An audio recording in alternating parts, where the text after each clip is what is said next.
Hoy, 19 de noviembre, se conmemora el Día Internacional para la Prevención del Abuso Infantil contra niñas y niños. Y vamos a charlar con Sebastián Cuatromo y Silvia Piceda. Ellos son integrantes de la ONG Adultos por la Infancia. ¿Cómo les va? Gracias por atendernos. ¿Cómo andan? Muy buenas tardes. Bueno, un día especial para hablar, para visibilizar, para poner en agenda lo que significa, ¿no? El abuso infantil.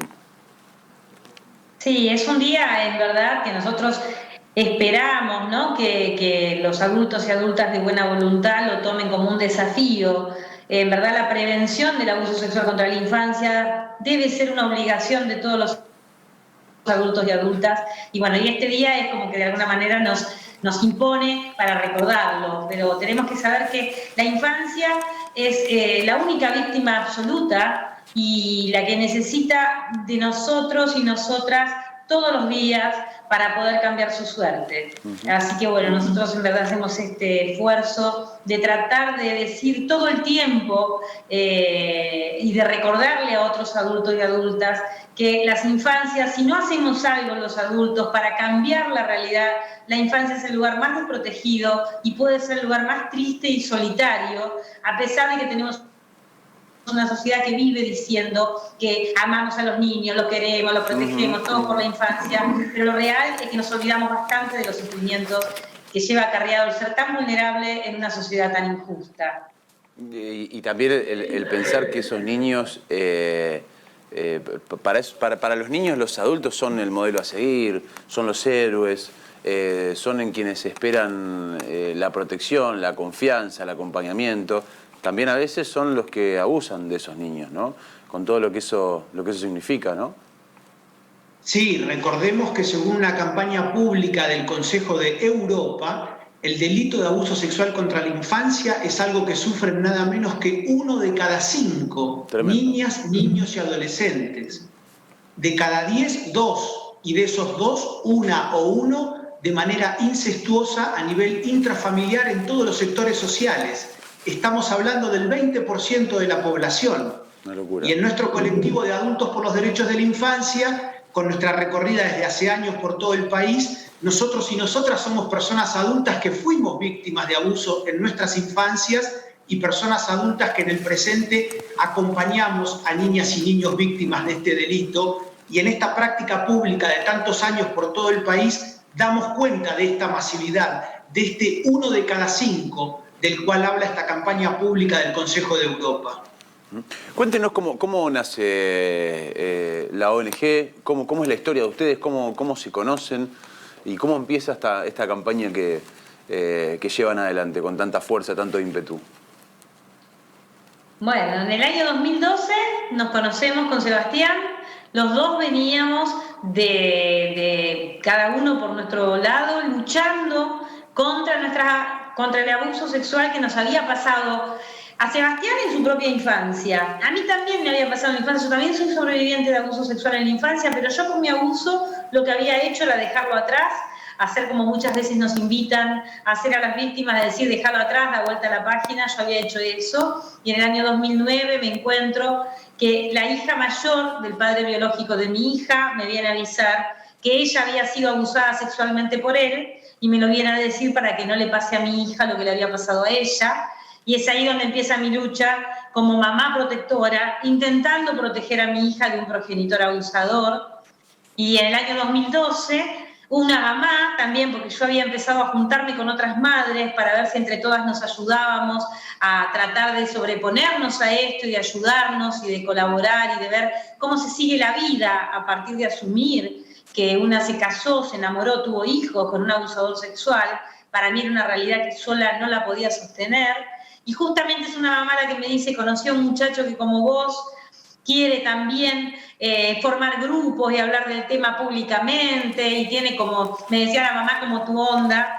Y bueno, y ahí nos conocimos con Sebastián, tuvimos la suerte además de enamorarnos y a partir de ahí nace este colectivo con la característica que cada uno de nosotros venía teniendo cuando no nos conocíamos. Sebastián venía visibilizando el delito de abuso a partir de haber logrado el juicio y la condena de su abusador. haciendo notas periodísticas, abriéndolo a la comunidad toda al tema, y yo venía armando grupo de ayuda con otras madres que estaban en la misma situación. Hoy nuestro grupo, desde hace 8 años, tiene estas 2 características fundamentales. El grupo de ayuda de pares, que lo sostenemos todos los sábados del año y que además compartimos las herramientas con todo aquel o aquella que quiera armar un grupo en su propio lugar, porque nos parece que el empezar a hablar es el primer paso para sanarnos. Y lo otro es la visibilización pública, que es lo que nos lleva hoy a estar acá con ustedes y de hecho haber recorrido hasta antes de la pandemia más de 190.000 kilómetros de nuestro país, y además de hacer ahora y siempre haciendo notas periodísticas por todos los medios y con todas las personas que se contactan, porque también nos parece fundamental romper con el silencio y con el aislamiento que también ha manejado el abuso sexual, mientras hay toda una sociedad adulta que está jugando de alguna manera a hacer como que esto no existe, cuando, como decía Sebastián, sabemos que de cada 10 personas, 2 han sufrido abuso sexual, y una de ellas es de manera incestuosa. O sea que no hay familia, no hay grupo, no hay en verdad en nuestra comunidad adulta, no hay nadie que pueda decir que este tema realmente no lo implica muy cercanamente en su familia, en su propia vida, en alguna persona de las personas queridas, amigas, familiares, compañeros, porque es mucho la frecuencia, y esto es lo que, bueno, el día de hoy nos llama a esto, ¿no? Como a recordar que esto sigue sucediendo y los únicos que lo podemos parar somos los adultos. Qué interesante, sobre todo el abordaje, porque si bien la columna vertebral es la misma, vos quizá orientándote hacia una cuestión, Sebastián orientándose hacia otra cuestión, digo que qué interesante poder también generar esta cuestión y este abanico de abordar la preocupación de aquellos que la tienen, inclusive de aquellos que no necesariamente fueron abusados. Lo que vos marcás está bueno, es decir, hay gente que se encuentra con que de repente a su propio hijo, su progenitor, por ejemplo, o alguien de la familia lo ha abusado. Entonces, imagino que esa conjunción de historias y de fuerza de ustedes sirve para generar un espectro mucho más amplio. Decías además, Sebastián, ¿vos lograste la condena de tu abusador? Sí, yo logré el juicio y la condena de mi abusador en el año 2012, más de 20 años después de ocurridos los abusos. Yo había sufrido este delito a los 13 años en el colegio donde asistía como alumno de escuela primaria, el Colegio Marianista en el barrio de Caballito de la ciudad de Buenos Aires, y en ese contexto mi abusador fue un religioso católico y docente de este colegio, el entonces hermano marianista Fernando Pisiocchi, quien en ese contexto también abusó de otros niños, compañeros míos de aquel colegio. Y en mi caso, durante 10 años, sobrellevé en silencio y en soledad esa herida y ese trauma, a lo largo de toda mi adolescencia y de mi primera juventud. Y recién una década después, a los 23 años, pude empezar a poner en palabras lo que venía sufriendo, y en ese momento tuve una necesidad muy grande de reparación y de justicia, y por eso presenté una denuncia penal en la Justicia Nacional con sede en la ciudad de Buenos Aires en el año 2000, que luego me significó 12 años de lucha en lo legal, hasta que finalmente en aquel año 2012 pude llegar a esa maravillosa instancia de juicio oral y público que terminó con la condena de este ahora ex hermano marianista Fernando Pisiocchi a 12 años de cárcel por el delito de corrupción de menores calificada reiterada, y fue en ocasión de ese juicio oral y público del 2012 cuando hice pública mi historia por primera vez con la sociedad, con el sueño y con el anhelo de que todo ese largo camino de dolor y de lucha no quedara para mí, sino de que pudiera trascender colectivamente, socialmente, que pudiera servirle a los demás, y así fue como en ese 2012 tuve la dicha de encontrarme con Silvia, que también venía dándole ese mismo sentido público y colectivo a su camino de dolor y de lucha, y así fue como tuvimos esa gran suerte hace ya más de 8 años de crear lo que hoy es esta hermosa realidad colectiva por todo el país y con muchísimas amigas y amigos de Santa Fe y de Entre Ríos de nuestra Asociación Civil Adultos por los Derechos de la Infancia.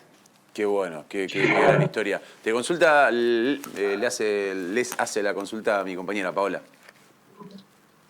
Sebastián, Silvia, ¿cómo están? Buenas tardes para ustedes.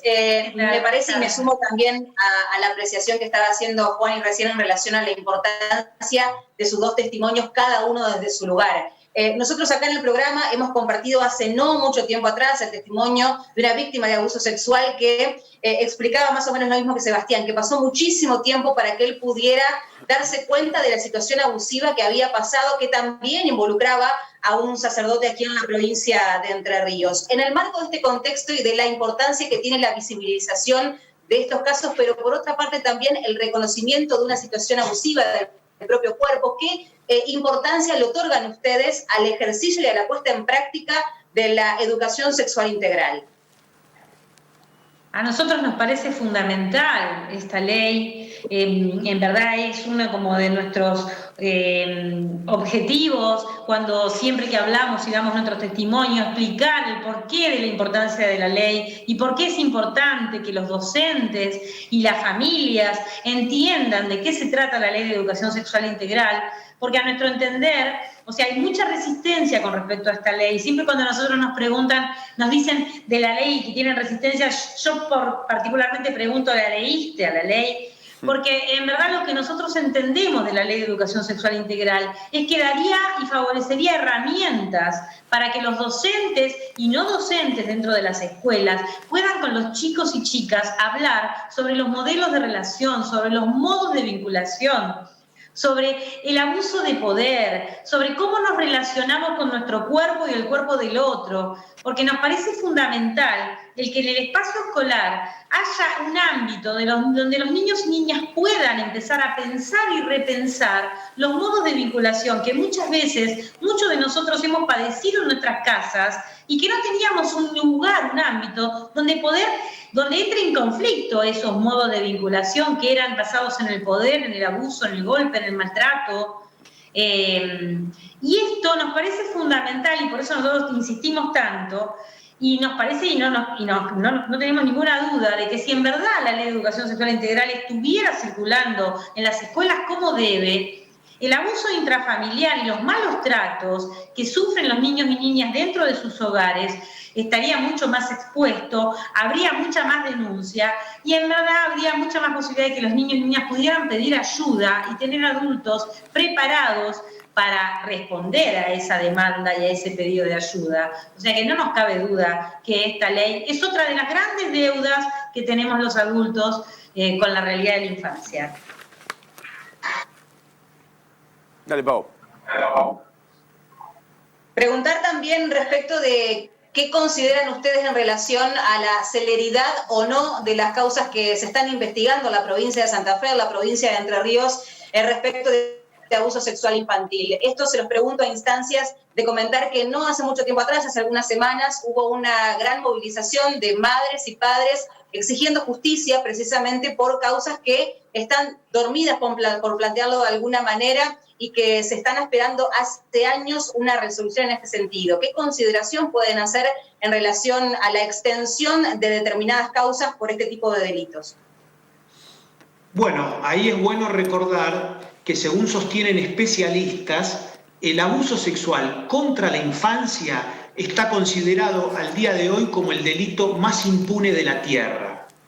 Se sostiene que menos de un 10% de los abusos que suceden llegan a conocimiento del Poder Judicial. Y dentro de ese acotado universo, solo un abuso termina con el juicio y la condena de su autor o autora. Vale decir que de cada 1000 abusos que suceden, 999 están quedando impunes.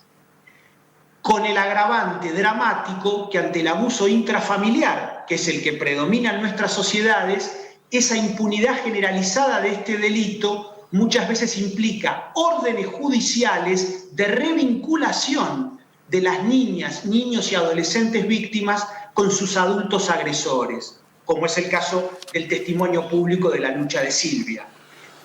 Así que en ese sentido me permito compartirles desde nuestra experiencia nacional de tantos años, si bien en un país federal tendríamos que ver la situación provincia por provincia, pero sabiendo que en nuestro camino colectivo de tantos años no hay excepciones a esta regla, lo que compartimos ahí es una deuda urgente, dramática, que en este caso tiene el Poder Judicial con la infancia víctima del delito de abuso sexual y que, entre otras cosas, desde la sociedad civil, nosotras y nosotros creemos que un factor fundamental para que eso cambie es la presión social, la conciencia colectiva, la visibilización en la opinión pública.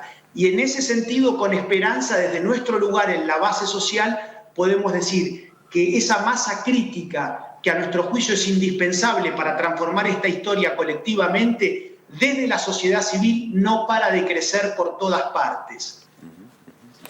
Sebastián, Silvia, muchas gracias por su tiempo. Es muy importante poder escucharlos, compartir sus historias, así que desde ya que les agradecemos mucho. No, muchísimas gracias a ustedes y ojalá entre todos podamos cambiar la suerte de la infancia. Ojalá, ojalá. Un placer y como siempre a total disposición de las comunidades de Entre Ríos y Santa Fe. Muchas gracias. Silvia, me encanta tu aro de clave de sol, tremendo. Ay, viste, está muy lindo, gracias. Muchas gracias. Un abrazo para los dos. Gracias por este tiempo. Gracias. Chau, chau. Gran abrazo. Bueno.